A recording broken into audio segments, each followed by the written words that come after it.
Arlington National Cemetery, Washington, and the final resting place of one of America's greatest heroes. Each year, 3.5 million people pay homage at this shrine to the memory of President John F. Kennedy. They also come to ponder one of the greatest murder mysteries of all time.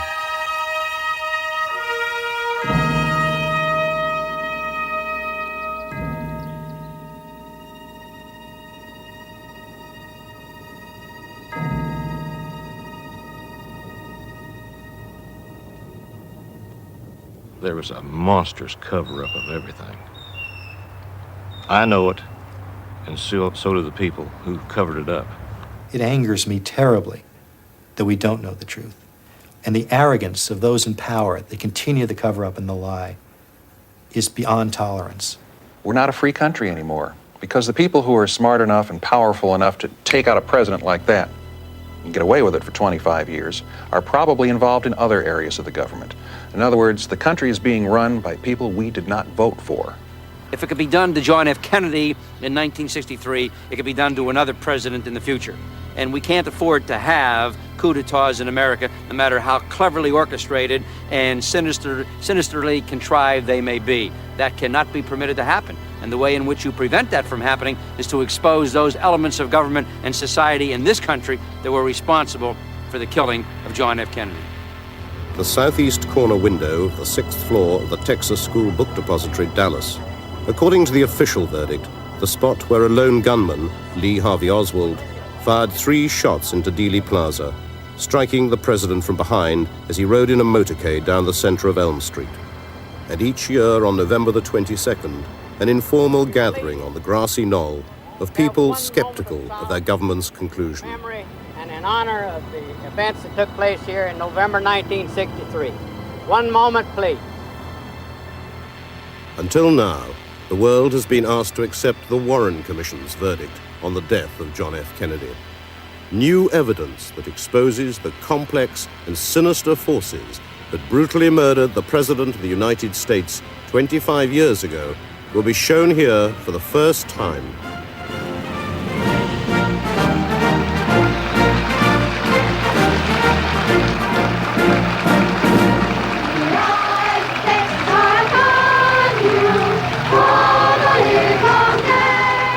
President Kennedy's last day began at a Chamber of Commerce breakfast in Fort Worth. In his entourage were Vice President Lyndon Johnson and the Governor of Texas, John Connally. Basically, his purpose for his visit to Texas, it was not just to Dallas, was to raise money for himself and for the Democratic Party, and also to enhance his standing, because he was looking forward to the election in 1964. Couldn't let you leave Fort Worth without providing you with some protection against the rain.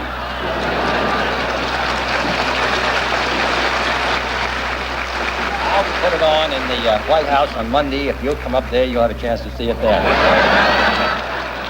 His second engagement of the day was a luncheon in Dallas, a 6-minute flight away on Air Force One. And now the Lord bless you and keep you. The Lord lift up his countenance upon you and be gracious unto you. The Lord cause his face to shine upon you and give you peace both now and forever. Amen. From the dark, overcast, the drizzling rain of Fort Worth to the bright sunshine when we landed at Love Field in Dallas, it promised to be an absolutely spectacular day for the president, for the vice president, for me. I was governor of the state. Ms. Connally and I rode in the car with the president and Mrs. Kennedy. He got a very, very warm reception. Schools had turned out. The school children were lining the street by the thousands. They were applauding, and it was a very happy, joyful occasion, really. 2 cars back from the presidential limousine was Senator Ralph Yarborough with Lyndon and Lady Bird Johnson. As we approached the city and then finally turned down Main Street toward the Trinity River, the crowd increased as we got to the heart of Dallas. And it's one of the most enthusiastic crowds I saw in any city we were in Texas on that tour. That's on the sidewalks. Now, if you looked up in the upper stories, I never saw a single smile in any window I looked at. Some looked down and looked like with dislike on the faces. Nellie turned to the president and said, "Mr. President, you can't say now that they don't love you here in Dallas." And within a matter of a few seconds after that, we turned on Elm Street to go down to get on the Stemmons Freeway to go out to the Trade Mart where the luncheon was being held. And that's when the shots occurred. I heard what I thought was a rifle shot. I immediately reacted by turning to look over my right shoulder because that's where the sound came from. I didn't see anything out of the ordinary and was in the process of turning to look over my left shoulder when I felt a blow in the middle of my back, as if someone had hit me with a doubled up fist, about like that. The blow was of such force that it bent me over, and I immediately saw that I was covered with blood. And I knew I'd been hit. And I said, "Oh my God, they're gonna kill us all." And I heard another shot that was a loud shot almost like that. And immediately I saw blood and brain tissue all over the back of the limousine. I knew then that the president had been fatally hit because Ms. Kennedy then, I heard her say, "My God, I've got his brains in my hand." The Secret Service in the car in front of us kind of casually looked around, looked up at the back of them and rather slow to react. And it went under the underpass, and as we came up on the other side, I could see then the president's car, and there was Hill, whom I knew as a Secret Service man assigned to protect Mrs. Kennedy. He was lying across the back to hang on with arm over in there so he could hang on at that high speed. His face turned back towards us, just writhed in agony and beating with his hand on there like a terrible thing has happened. I knew then that Kennedy had been shot. And within several minutes, we came to Parkland Hospital, and the Secret Service immediately jumped out the minute Johnson said they practically pulled him out and formed a cordon around him, 4 or 5, and one of them said, "Mr. President." I knew then Kennedy was dead, and I walked up to the car where Mrs. Kennedy was still there on the back seat, lying there with her head bowed over, covering her husband's head, his blood running down her leg and on her clothes, and twice saying, "They've murdered my husband. They've murdered my husband." It's the most tragic sight of my life. While the senator wept for his president, inside Parkland Hospital, doctors battled to resuscitate him in Trauma Room 1. My most vivid impression of the entire agitated scene was that his head had been almost destroyed. The face was intact but very swollen, and it was obvious that he had had a massive wound to his head. We decided that the president was dead, and Dr. Clark, the chairman of neurosurgery, had come in the meantime, and he had walked up to the head of the patient and looked inside at the wound and shook his head. President John F. Kennedy died at approximately 1 o'clock Central Standard Time today here in Dallas. He died of a gunshot wound in the brain. Dr. Berkeley told me it's a simple matter, Tom, of a bullet right through the head. On duty at Parkland throughout these events was Aubrey Wright, an ambulance driver for the O'Neill Funeral Home. He was approached by the Secret Service. They told us to go into the trauma room and prepare the president to be moved. And had his head wrapped in sheets. I was, at the time, didn't know where he had been shot or what, and we was all very sad, everybody's choking back tears.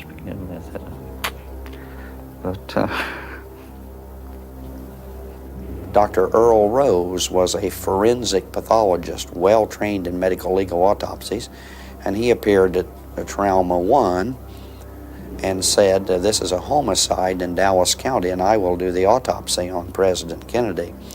In the meantime, a casket had been acquired and the president's body had been placed in it, and he was informed by the Secret Service that if he didn't get out of the way, he would be run over by the casket as they were leaving. This was the President of the United States, and they were taking him back to Washington. There was a lot of cursing going on. I was embarrassed, especially for Miss Kennedy, because she was standing right behind us. The priest was there. A lot of what I thought was too foul of language to be going on. It was a terrifying type thing. And it's hard to believe, that grown people could be so childish about things and everyone trying to take over. Vice President Johnson had already left for the airport, shortly to be followed by Jackie Kennedy with her husband's body. The casket was manhandled up the steps of Air Force One. Minutes later, Johnson was sworn in as the new president. Barely 3 hours after arriving in Dallas, the plane left for Washington. In Dealey Plaza, in the chaos immediately after the shooting, there'd been confusion about where the shots had come from. Over 50 known eyewitnesses believed that there was a gunman up on the grassy knoll, but the police quickly focused their attention on the book depository. The police were in the building within 90 seconds. In the southeast corner of the 6th floor, 3 spent cartridges were found lying closely together against the wall, near a half-open window that overlooked the motorcade route. Later, a rifle was found on the same floor by Deputy Sheriff Eugene Boone. In the far corner of the stairwell, you could not see this corner of the building at all from the stairwell. That's where I found the rifle, over in the northwest corner of the building. There were 2 rows of books. The outside row was 2 cases high, and as I looked in the crevice, I saw the rifle in there. It was an Italian Manica Caccano of World War II vintage, worn and rusty and with a misaligned scope. Despite intense efforts over a 3-day period, the Dallas police and the FBI were only able to find Oswald's smudged palm print on the rifle after his death.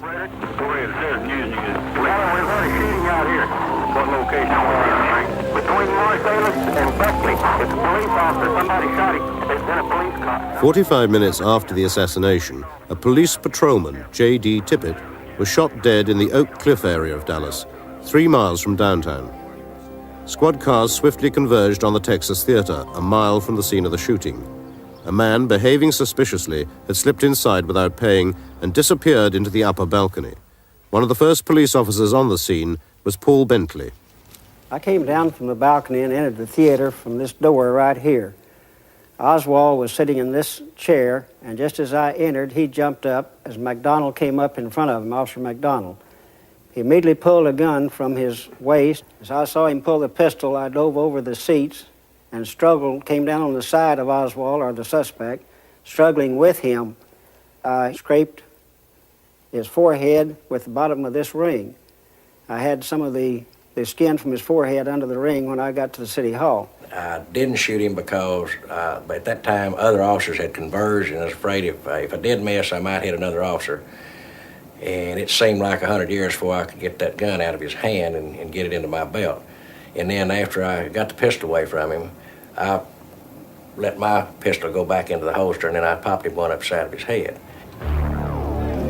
The way he acted, you'd think he'd barely been arrested for perhaps a traffic ticket, because he never had the usual symptoms of nervousness like breaking out in a sweat or shaking or anything like that. He was just a real cool individual. And you'd never think just by looking at him that he was the one that was going to be accused of killing the president and Officer Tippit. Oswald, the enigmatic ex-Marine who briefly defected to Russia and was working at the book depository on the day of the assassination, claimed he was in the 2nd floor lunchroom at the time of the shooting. The first to interrogate him was Gus Rose. I looked up and I saw some officers bringing a man in who was handcuffed. And when I asked them what they had, one of the officers told me that they had the man here who had killed Officer Tippit. And I took the handcuffs off of Oswald and asked him who he was. He refused to tell me, so I searched him. And in his pocket he had a wallet, and in the wallet was 2 pieces of identification. One card said Lee Oswald, the other said Alex Hydell.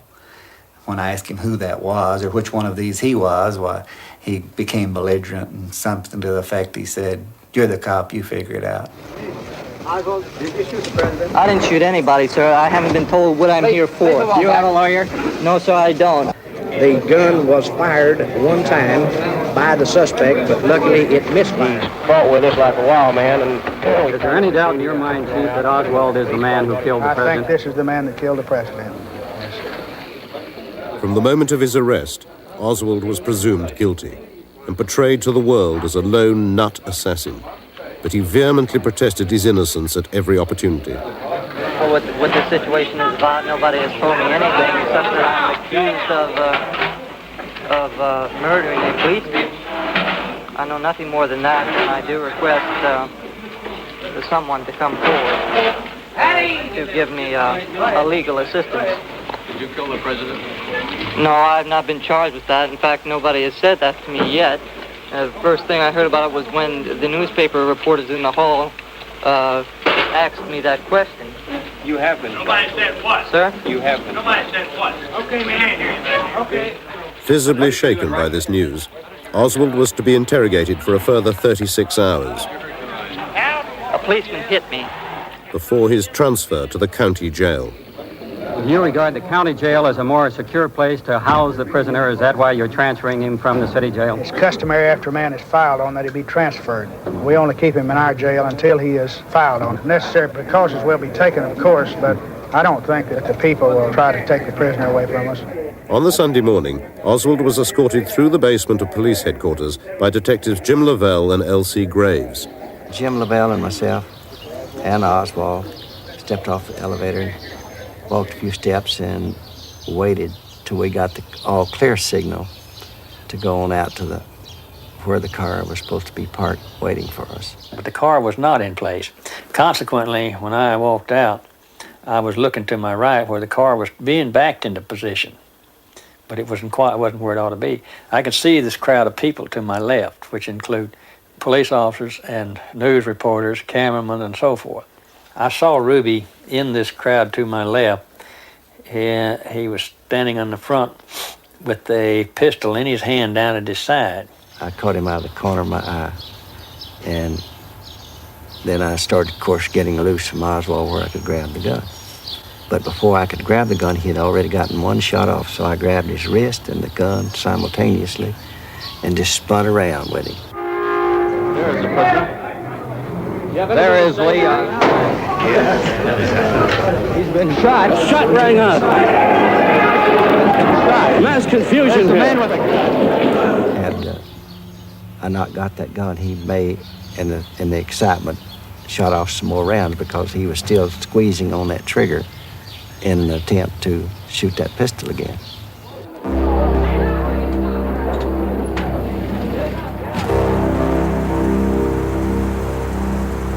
I think Oswald really died just a short distance from the hospital because he stretched out, every muscle in him tight, and he just said, and then went totally limp. And as far as I know, he didn't make any move or sound after that.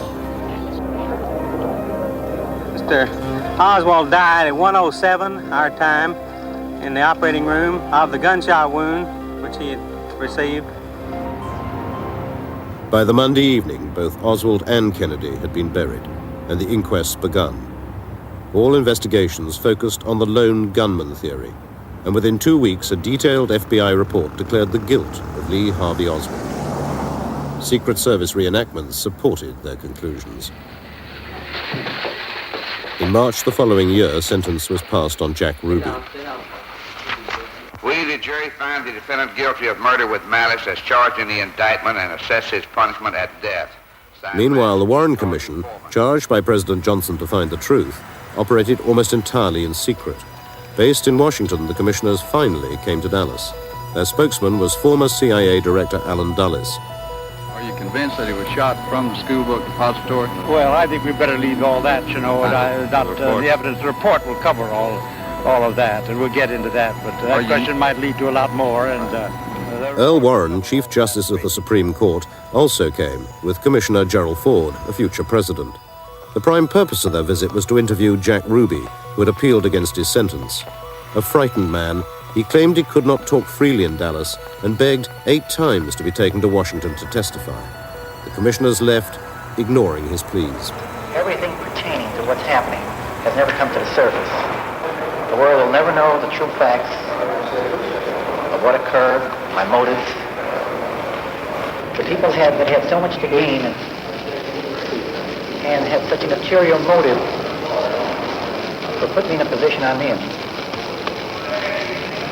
will never let the true facts come above board to the world. Now, these people are in very high positions, Jack? Yes. The Warren report concluded that Lee Harvey Oswald, acting alone, killed President Kennedy. Incarcerated in his cell overlooking Dealey Plaza for another 2.5 years, Jack Ruby suddenly contracted cancer and died at Parkland Hospital. With his silence permanently guaranteed, Ruby's body was flown to Chicago, the place of his birth, for burial. Only now, a quarter of a century after the president's death in Dallas, is the appalling truth behind his assassination and its cover-up revealed.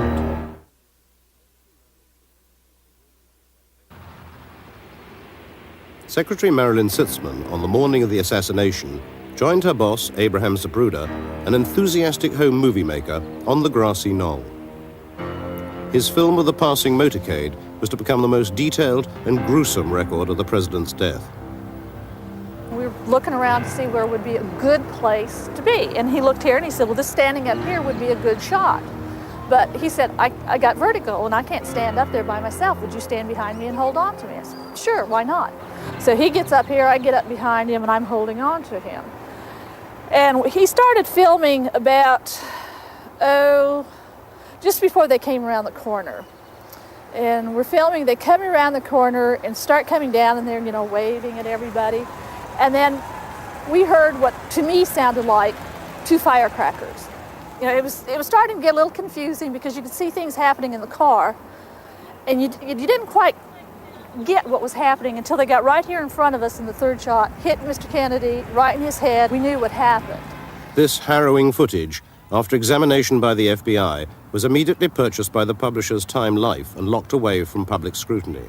Were it not for photo analyst Robert Groden, who gained access to the original and worked on it secretly, its real significance may have remained hidden forever. We had been told that the president had been shot from behind, from the Texas School Book Depository. If that had happened, he would have been thrown forward, the transfer of momentum of the bullet striking him in the rear of the head. But what we saw was the exact opposite. When he was struck, he was thrown to the rear and to the left, indicating a shot from the grassy knoll. The knowledge that we had been lied to scared me. Yeah, I felt if anybody knew what I knew, that I'd be in a great deal of danger. So I didn't tell anybody. I quietly worked on the film for years. The more evidence that I was able to develop in the film, for instance, the timing of the shots, when the first shot was fired, which was a lot earlier than the Warren Commission had told us, at a point when Oswald, had he been up in that window, could not have fired the shot, until the most frightening, horrifying physical aspects, the nature of the wounds to the president's head, which are visible in some frames after the headshot, much clearer than anything the public has ever been allowed to see. Living with that became a horror. Trying to keep that, afraid of being discovered that I knew that, that's what frightened me the most. The Warren Commission ignored the film evidence of a shot from the front. They were also selective in their choice of eyewitness testimony. 2 members of the Willis family told them of hearing shots fired from behind the president's car. However, other vital evidence they tried to offer went unrecorded. The implication was persuading, yes, ma'am, because all they wanted to know was 3 shots that probably came from the depository building, which I never have doubted. That's about all they wanted to hear. That about all got into the Warren Commission, really, that I heard 3 loud shots from a Texas depository. The headshot seemed to come from the right front. It seemed to strike him here, and his head went back, and all of the brain matter went out the back of the head. It was like a red halo, a red circle with bright matter in the middle of it. It just went like that. It was a terrible time. You cannot imagine seeing this. You knew it happened, but you didn't want to believe it. The particular headshot must have come from another direction besides behind him, because the back of his head blew off, and it doesn't make sense to be hit from the rear and still have your face intact. So he must have been hit from another position, possibly, in the front or over to the side. I really don't know where. But the back of his head blew off. So I am very dead certain at least one shot, including the one that took the president's skull off, had to come from the right front. And I'll stand by that to my death, over my mother's grave. The doctors at Parkland Hospital who tended the president minutes after the assassination also saw a head wound compatible with a shot from the front. I could see that he had a large, about 7-centimeter opening in the right occipital-parietal area.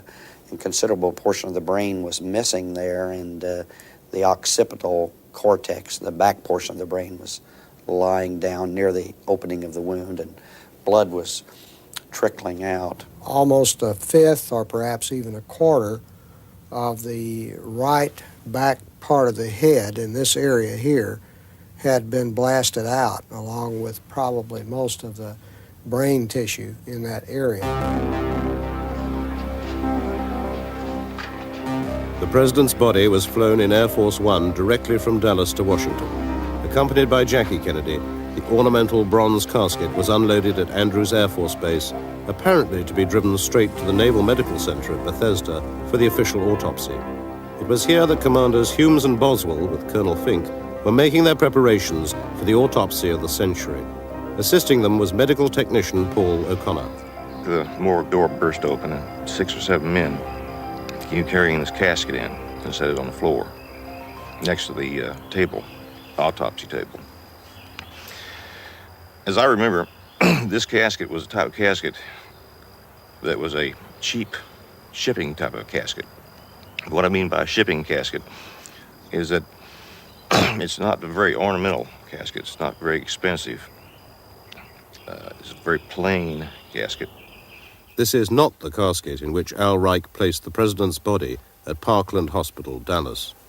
It was a expensive bronze-colored type. It was a bronze casket. One of the most expensive that we had in stock. It was a white satin lining inside the casket. We wrapped him in one of the sheets and just placed him in the casket that way. The casket was opened, and inside was a slate gray rubber body bag with a zipper that ran from the head all the way down to the toes. It's the kind of body bag that you find people that were carried out of a disaster in. We unzipped the body bag, and inside was the body of the president. We put the body on the table. He was nude, no clothes on, but he had a white sheet, bloody white sheet wrapped around his face and his head. So between Parkland Hospital in Dallas and the autopsy in Washington, the president's body had mysteriously been placed in another casket and also wrapped differently. Since the autopsy, there has also been a major discrepancy in the description of the president's fatal head wound. It would be a jagged wound that involved the half of the right side of the back of the head. My initial impression was that it probably was an exit wound, so it was a very large wound. This is not what the official autopsy photographs show. Hidden away for a quarter of a century and shown here for the first time, they reveal the back of the head intact. The autopsy photographs show a massive wound, but it's in the right temporal area and into the parietal area, which is behind it, between the two. It is inconceivable to me that every single one of the witnesses who saw the president's head could be wrong, and specifically wrong, about this particular wound. They describe an avulsed, exploded open wound in the rear of the head. In the autopsy photograph, you see a small, neat wound of entrance. It's obvious to me that those photographs have been faked. When I first saw the pictures of the president's body, so-called wounds, what really struck me was, especially the head wound, they showed a nice little neat round bullet hole in the back of his head. Well, actually, what I saw was the whole side of his head blown off. It was gone. I don't know where those things came from, but they're totally wrong. Every one of them. In 1964, the Warren Commission dealt with this evidence by not looking at it. It was made available to them. They felt if they looked at it, they would have to deal with it and publish it, so they didn't deal with it. In 1977, around that time frame, the House Assassinations Committee had the photographs. What they did with it was even less excusable. They had the photographs, they had the questions that were brought to them about the photographs, and they did not allow the Dallas doctors, the most important witnesses in this particular area of the evidence, to even view them. And the reason seems quite clear. If they have the best eyewitnesses looking at the photographs saying that's not the condition of the president's head, then you not only have a conspiracy to kill the president, but absolute proof of the conspiracy to cover it up after the fact, because the only people who had the photographs were the government. If somebody faked those photographs, it was someone within the government, someone who had access to those photographs. But there are further disturbing indications of manipulation of the medical evidence in the hours prior to the autopsy at Bethesda. Dallas doctor Robert McClelland. I would estimate that about 20% to 25% of the entire brain was missing. My job in working with autopsies was to remove the brain. What struck me was when we removed the sheet, I looked down, I said, my God, he didn't have any brains left, literally. I was just astounded by it. I think everybody else was too, because there was just a gasp throughout the room. There was no brain to be removed at all. At any normal autopsy involving such gunshot wounds, the brain would have been sectioned and the bullet tracks traced and all bullet fragments examined. This was not done. A vehement critic of the government's handling of the medical evidence is also one of the world's leading forensic pathologists, Dr. Cyril Wecht. If the brain was not sectioned, then there could be no visualization of its interior. It's as if it never existed. I am very, very suspicious, and I do think that it could have been the height of a sinister conspiratorial activity in the post-assassination cover-up in this case to make sure that the brain was not examined in order to be able to disprove, or at least to be able to withhold the attempts by other people, me and other critics, to prove that there was a second gunman firing from the right side. Because again, you see, that gets to the question of whether or not there was a conspiracy. Another long-standing critic of the official version of events has pursued the truth through the Freedom of Information Act, acquiring valuable documents which he believes prove a cover-up at the highest level. Former Senate investigator Harold Weisberg. Lee Harvey Oswald was killed by Jack Ruby on Sunday, the 24th of November.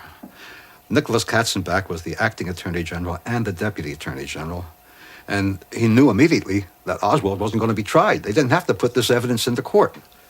So he takes a lawyer's yellow Lego pad, he writes out in longhand a memorandum to Bill Moyers, that was the channel to Lyndon Johnson, and in essence he says, we got to convince the world that Oswald was a lone assassin and that the evidence was such that he would have been convicted if he'd gone to trial. This is before they collected any evidence. This was Monday morning, Monday after the assassination.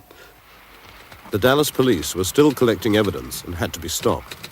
After Oswald's death, the FBI swiftly requisitioned all the physical evidence, much to the chagrin of Police Chief Jesse Curry. I had a request, and I have it here, where Mr. Wade requested, said I request that you turn all of the evidence obtained in the investigation of Lee Oswald's assassination of the president over to the FBI for mailing to Washington. We're turning all of our physical evidence over to the FBI. This was on the direct orders of the head of the FBI, J. Edgar Hoover. Here you have the greatest police agency in the world. They're supposed to keep the president alive. He's killed in broad daylight on the streets of a modern American city. How can Hoover possibly admit that he couldn't know about this and he couldn't prevent it? There was only one way, by having a nut who was all alone do it. There was nobody to squeal on.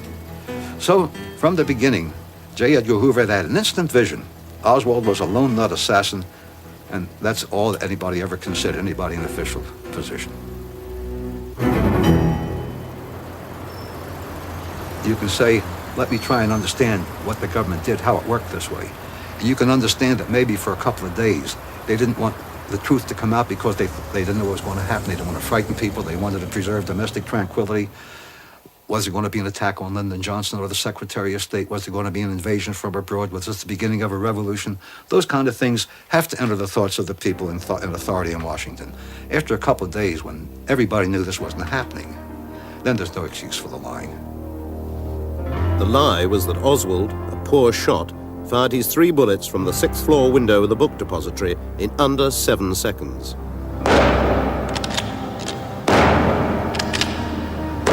No expert marksman has ever achieved this feat.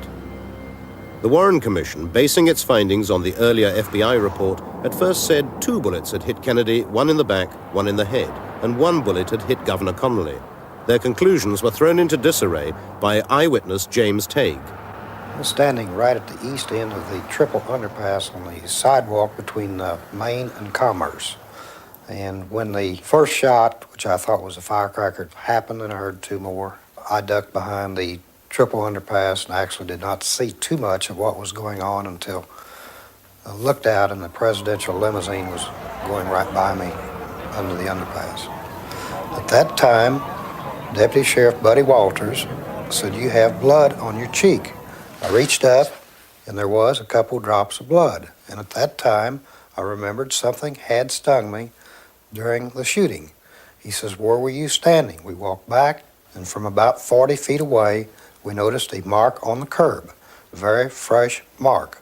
The FBI sends some agents from Dallas, and they file a report that says there's no mark there. It must have been eradicated by the brushes using to sweep the streets. You know, there'd be no streets left in the world if that happened, but it was accepted. But this wasn't even in the street, it was on the curbstone. So, of course, they couldn't get away with that. So the commission got after the FBI, and they sent Lyndall Schoenfeld, a photographic expert, down.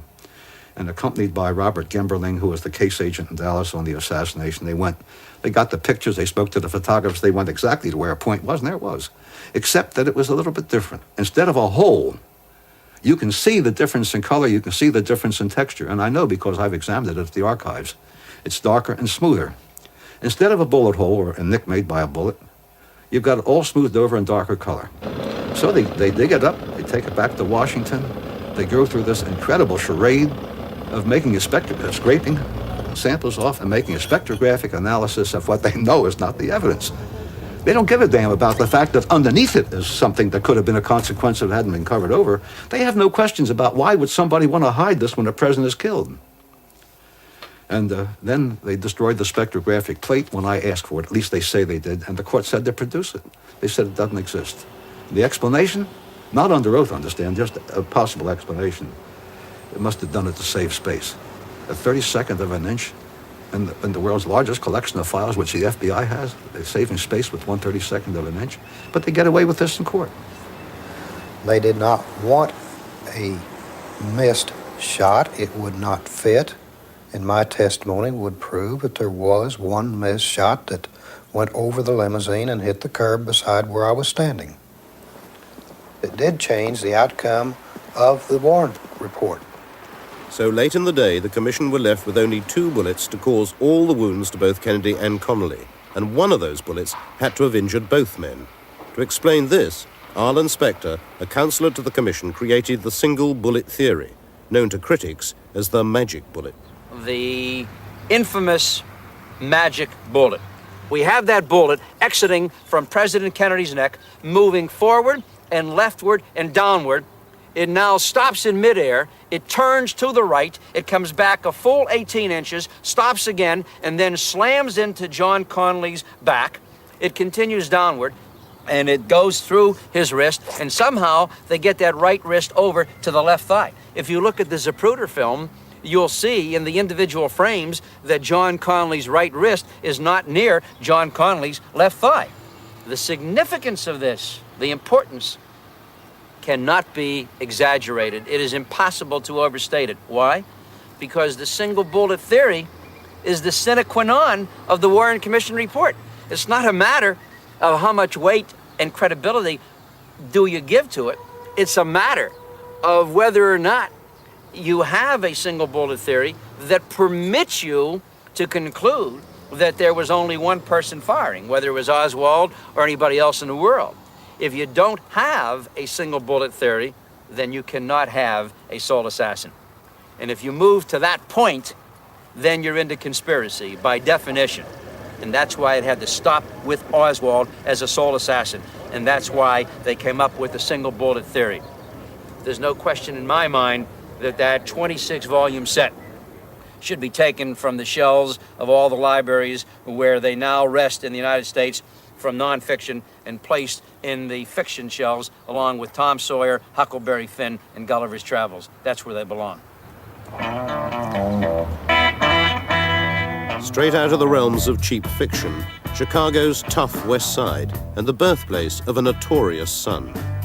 Jack Ruby, small-time hoodlum and runner for Al Capone in the 30s, based his life around gambling, narcotics, and prostitution.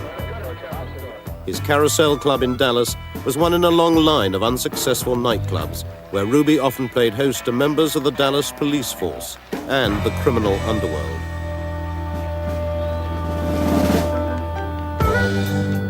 A fitness freak, Ruby swam in this pool at his apartment every morning, but internally, his life was in chaos. In the months preceding the assassination, his phone calls from the Carousel Club and this apartment to well-connected mob figures increased 10 and 20-fold, a pattern which had begun with the announcement in late April of President Kennedy's intended visit to Dallas. A distinguished journalist who knew Ruby well was Seth Cantor.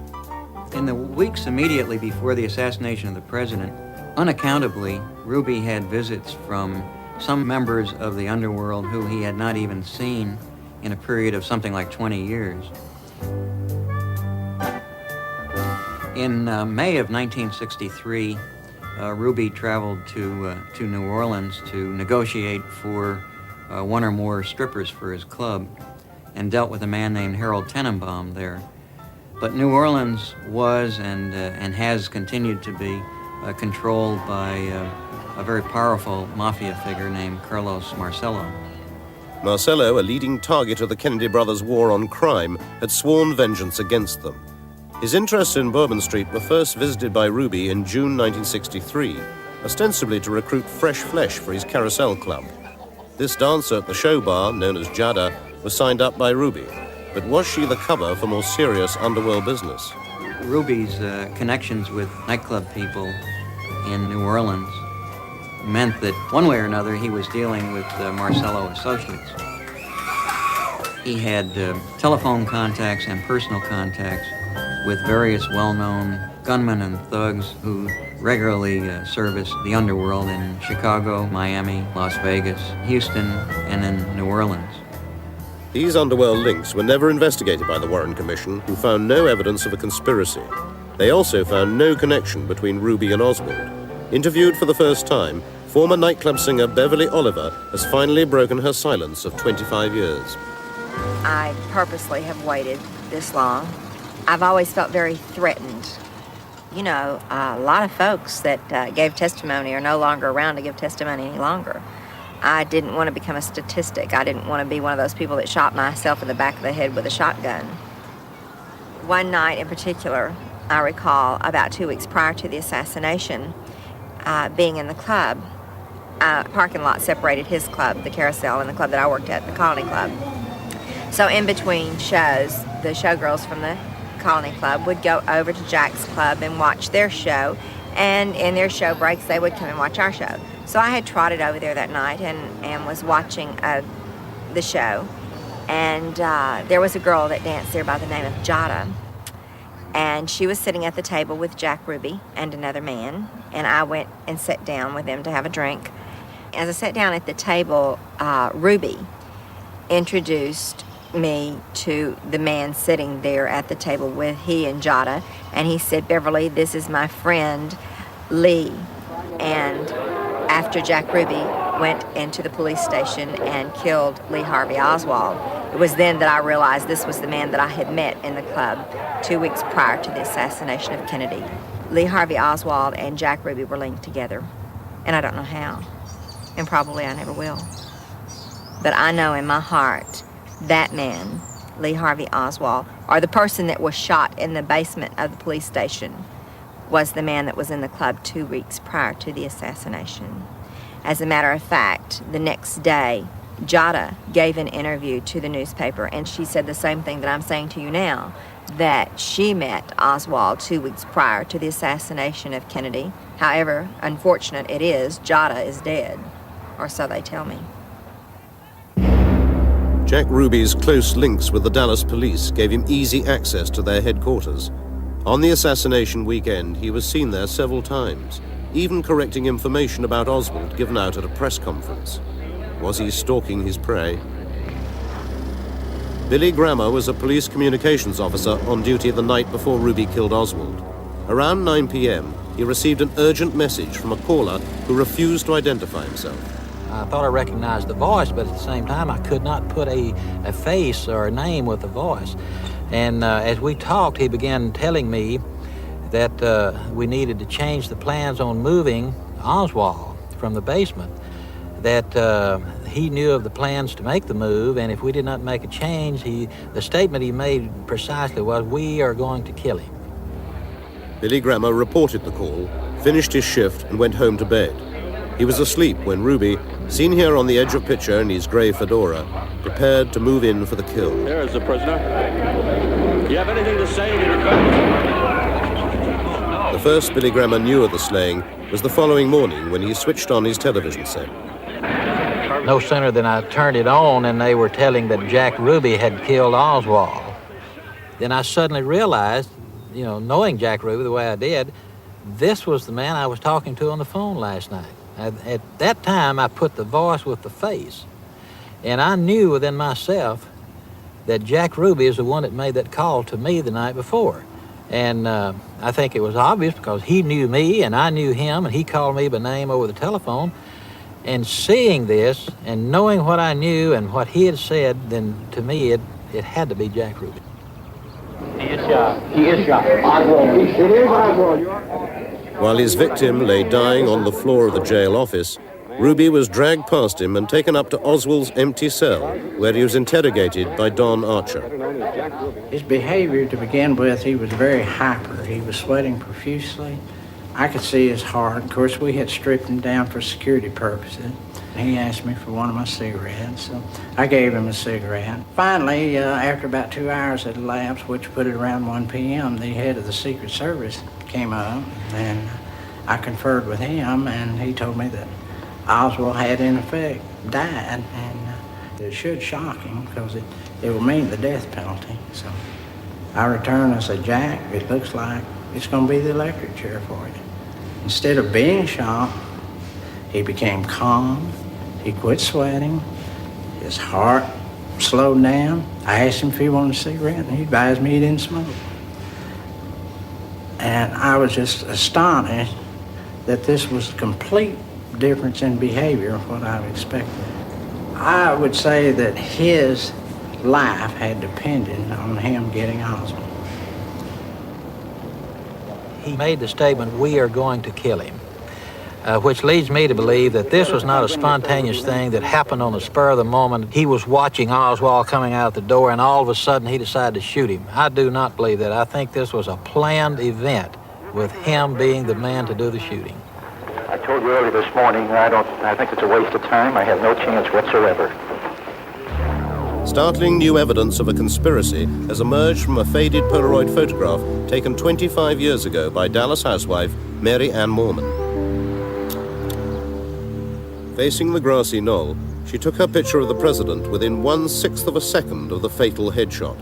Horrified by the experience, Mary Ann was never to use the camera again. Mine is a Polaroid, and I can only take one every 10 seconds, and it was at that time whenever I took it. He was shot? No, I didn't. I must have sensed it immediately when he slumped, because in the picture that's the way she's there, and he slumped over. From the moment the president was hit until today, the terrible secret within Mary's picture has remained hidden. To me, it's kind of frightening to think that this could be, and no one has found it or cared to look for it. I'm talking about our federal agencies, that something could have been there all this time and no one cared to do anything about it. But someone has. We will reveal for the first time the man whose image has come from within this picture and who fired the shot that killed the President of the United States.